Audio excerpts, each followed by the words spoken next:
Что касается школьного образования, то здесь главные вопросы фокусируются вокруг содержания образования и эффективного обеспечения его качества. Согласно Конституции Кыргызстана, именно основное общее образование детей — это сфера ответственности государства. Кроме того, это самый массовый уровень образования. Сегодня в 2218 школах обучаются 1 174 682 ученика.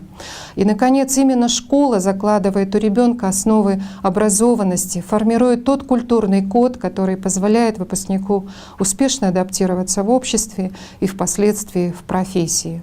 Среди документов, которые разработаны в последние годы и которые определяют общие принципы обучения в школе, назову государственный образовательный стандарт.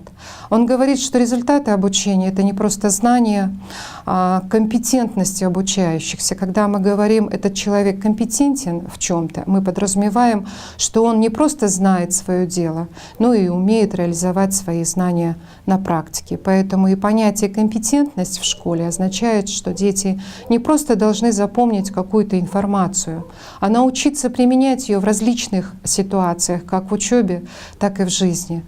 Также хочется отметить, что сегодня школа стала более свободной и автономной, и этот процесс будет продолжаться.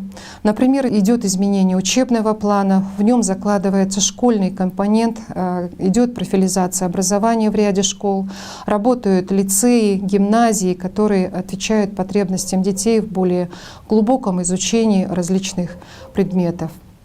Переход к подушевому, так называемому нормативному бюджетному финансированию дал школам больше возможностей к саморазвитию.